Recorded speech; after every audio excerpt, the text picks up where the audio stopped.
Hello students, good evening. Let us continue our topic solid state. मैं एक quick revision करवा देता हूँ. अब तक हमने क्या पढ़ा सॉलिड स्टेट में? What is solid, types of solid, what is crystal lattice, what is unit cell, types of unit cells, types of crystal system, and after that packing and structure of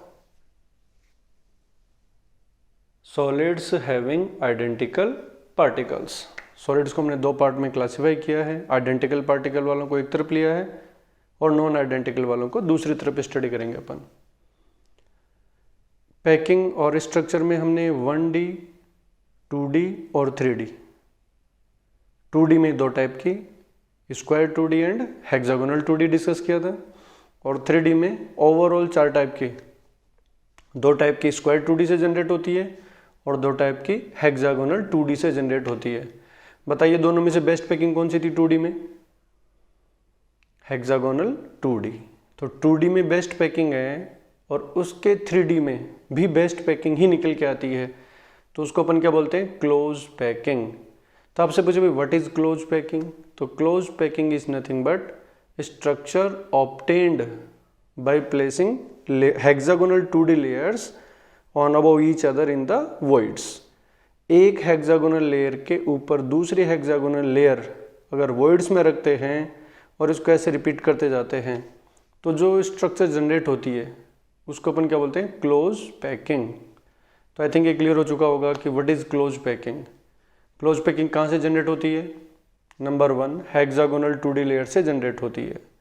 number 2 layer के exactly ऊपर, मतलब particle के exactly ऊपर particle नहीं रखेंगे. कुछ इस तरह से अपन इसकी बात कर सकते हैं. पार्टिकल के एग्जैक्टली ऊपर का मतलब ये हुआ ऐसे, ये पार्टिकल के ऊपर ऐसे नहीं, पार्टिकल के ऐसे साइड में वॉइड में जाएगा ये, तब हम इसे क्या बोलेंगे? Close packing. जैसे रुक गया पार्टिकल के ऊपर तो पार्टिकल रुकेगा ही नहीं. ये तो ये ऐसे अगर साइड में रखेंगे तो ये फर्स्ट लेयर है, उसके बाद ये सेकेंड लेयर है जो इसकी वर्ड्स में आई है, उसके बाद थर्ड लेयर एग्जैक्टली फर्स्ट की तरह हो जाए तो ये एक अलग टाइप की क्लोज पैकिंग निकल के आएगी. और अगर थर्ड अपने आप में डिफरेंट हो तो मैं उसे क्या बोलूँगा?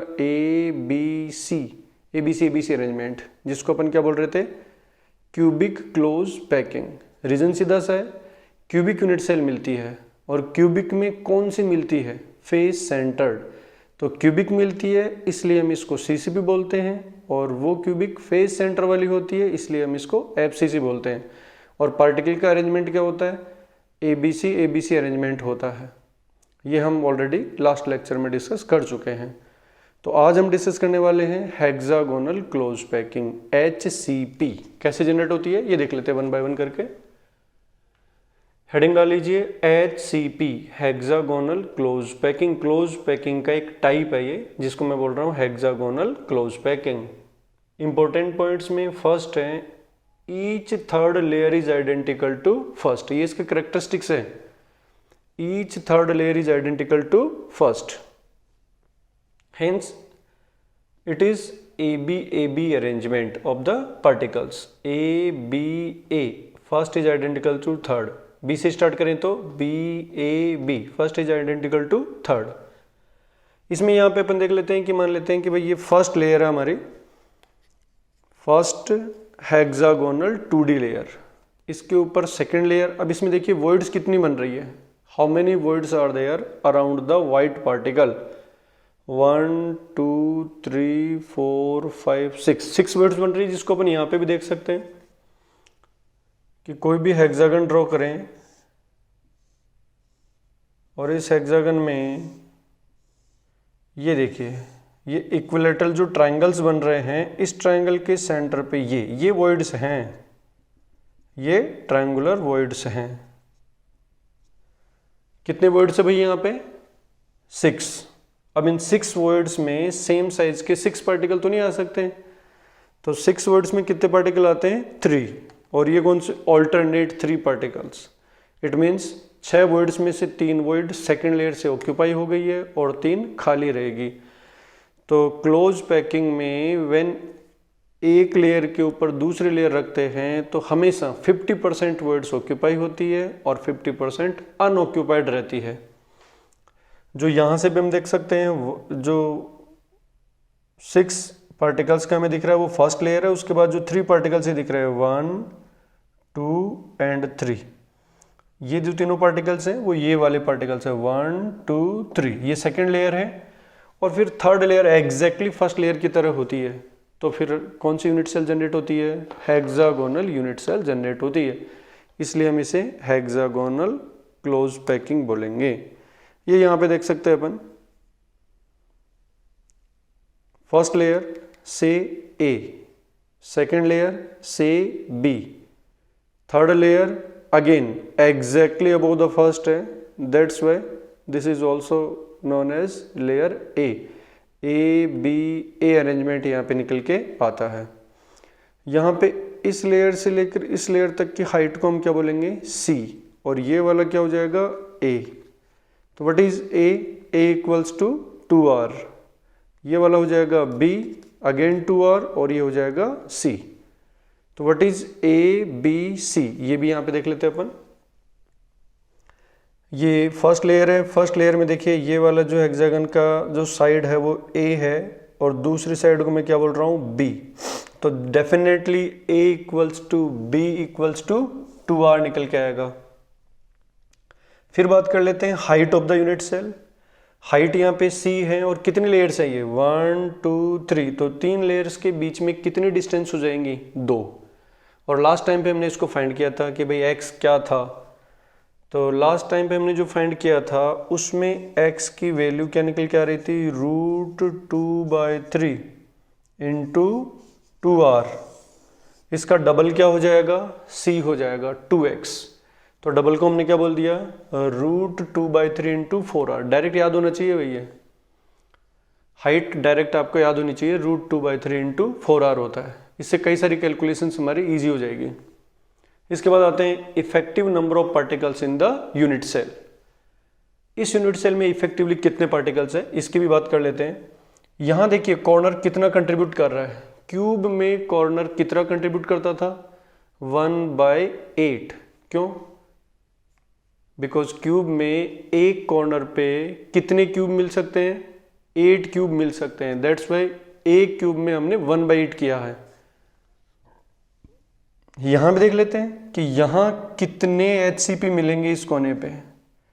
एक कोने पे कितनी HCP यूनिट सेल्स मिल सकती है? तो यहां देखिए इस चीज को, ये एक यूनिट सेल तो ये खुद हमने बनाई रखी है। एक ये हो गई, एक ये हो गई, तो 1, 2, 3, 3 यूनिट सेल्स अगर हम एज इट इज रखें तो क्या ये कोना कंप्लीटली इनके सेंटर में आ जाएगा? क्या नहीं, अभी ऊपर से खुला है ये 1, 2, 3, 3 यूनिट सेल्स हमने रख दी।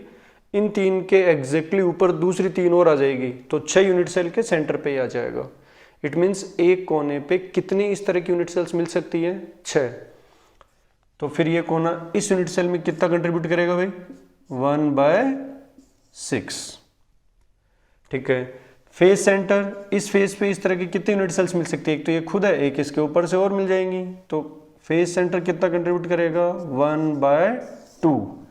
और ये बीच के जो 3 पार्टिकल हैं इनके सेंटर तो यूनिट सेल के अंदर ही हैं, लेकिन ये तीनों पार्टिकल कंप्लीटली यूनिट सेल के अंदर नहीं हैं। यहाँ पे देख सकते हैं अपन, मोस्ट ऑफ द स्टूडेंट को ऐसे लग रहा है कि ये तीनों पार्टिकल कंप्लीटली अंदर हैं। सही भी है, दिख तो रहा है कि भाई ये अंदर ही है। यहाँ से अपन देख सकते हैं, इसको मैं टच कर रहा हूँ, ऐसे देखिए ये टच कर दिए, तो डेफिनेटली ये व्हाइट वाले पार्टिकल आपको दिख रहे होंगे। देखिए इसको मैं टच कर रहा हूँ ऐसे, तो व्हाइट वाला पार्टिकल अभी टच हुआ है क्या? नहीं। तो हमें क्या लग रहा है कि ये तीनों पार्टिकल कंप्लीटली यूनिट सेल के अंदर हैं। लेकिन ये ध्यान रखना, यूनिट सेल यहाँ से स्टार्ट नहीं हो रही है, यूनिट सेल यहाँ से सरफेस से स्टार्ट नहीं हो रही है। यूनिट सेल कहाँ से हो रही है? इन पार्टिकल्स के सेंटर से स्टार्ट होगी। तो पार्टिकल के सेंटर से स्टार्ट होगी तो यहाँ से जाएगी। जब पार्टिकल के सेंटर से जाएगी तो इन पार्टिकल्स का कुछ फ्रैक्शन कट जाएगा, लेकिन उतना ही फ्रैक्शन अदर 3 पार्टिकल्स का इसमें अंदर आ जाएगा। क्या सेकेंड लेयर में 3 ही पार्टिकल होते हैं क्या? ये हम ऑलरेडी बात कर चुके हैं कि ये लेयर्स इनफाइनाइट लॉन्ग लेयर्स हैं। Hexagonal 2D, hexagonal 2D, hexagonal 2D। ये अपने आप में 100% आइडेंटिकल है। फर्स्ट लेयर सेकंड लेयर अलग अलग देखेंगे तो 100% सेम है। पोजीशन के हिसाब से ये अलग अलग आ रही है, इसलिए मैं इसको ए अरेंजमेंट बोल रहा हूँ। तो आई थिंक ये भी क्लियर हो जाना चाहिए कि सेकंड लेयर के पार्टिकल हम ले रहे हैं 3, लेकिन ये जो 3 पार्टिकल हमें दिख रहे हैं वो कंप्लीटली यूनिट सेल के अंदर नहीं है। हाँ, उनके सेंटर जो हैं वो कंप्लीटली यूनिट सेल के अंदर हैं। ठीक है, तो यहाँ देखिए जेड के कैलकुलेशन 1/6 × 12, 1/2 × 2, 12 क्यों किया हमने इसमें, 12 कॉर्नर है यहाँ पे। 6 फर्स्ट लेयर के हो गए, 6 थर्ड लेयर के हो गए। ठीक है, और उसके बाद मिडिल लेयर के कितने पार्टिकल ले लिए हमने, 3। तो 2 + 1 + 3 = 6। ये कैलकुलेशन हमने जो पिछले लेक्चर थे उसमें डायरेक्ट लिख लिया था 6, वो 6 ऐसे निकल के आता है। यहाँ पे ये वाली चीज नोट करनी थी हमें, all 3 particles of the second layer are not completely inside the unit cell, but same fraction of other 3 particles are in the unit cell, so we consider overall 3 particles from the second layer। ठीक है, तो ये I think clear हो गया होगा कि भाई close packing क्या होता है, कितने टाइप का होता है, FCC CCP क्या होता है और HCP क्या होता है। इसके बाद हम इसमें पैकिंग फ्रैक्शन की कैलकुलेशन कर लेते हैं। Z हमने कैलकुलेट कर ही लिया है, कोऑर्डिनेशन नंबर और पैकिंग फ्रैक्शन और कैलकुलेट कर लेते हैं।